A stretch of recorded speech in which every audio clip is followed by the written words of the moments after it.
And as far as somebody saying they're Wahhabi, that's haram to even say that. Do you know why? Who knows it's wrong to say that? Why? Why? That's the name of Allah. Al-Wahhab. Is it? Is that the name of Allah? Do you not remember I was just talking about in another section, don't make fun of Allah's names? And you're calling somebody a Wahhabi? You can't say it about yourself, and you cannot say it about somebody else. Because it's Allah's name. Don't play with it. And by the way, the people who played with that were the enemies of somebody, but they didn't want to call him by his name, his followers by his name, so they called it by his father's name. His name, he lived 270 years ago, his name was Muhammad ibn Abd.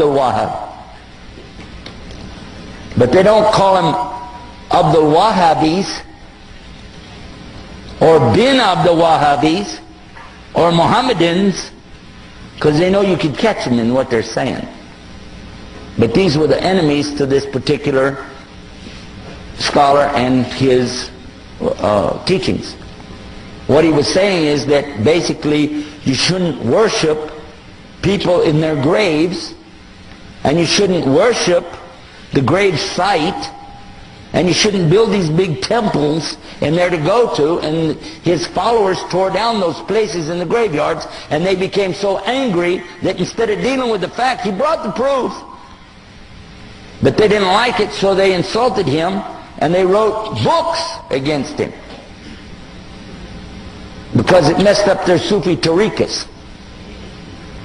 Okay?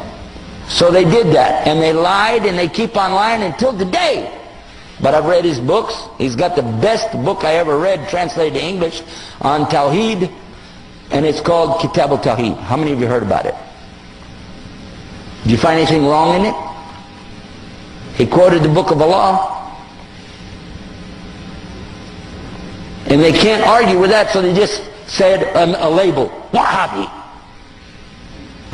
What really happened over 200 years ago, there was a student of knowledge who memorized the Quran when he was not even a teenager yet. He studied all of the fiqh, jurisprudence of the Hanafi. Then he began to study others. And his father, who was a scholar, told him to stop. Just stay with what we have. He said, I want to learn the others. His father almost disowned him because of it. It was very upsetting. You know, don't do that. But he wanted to learn all of it so he could understand, and he began to learn quite a bit. He became convinced that he needed to learn more, and he discovered through this learning that the people of his time were making a grave mistake. I use the right word too, because they were worshiping at graves. They were literally going to graves and calling upon dead people to help them. Righteous people, good people.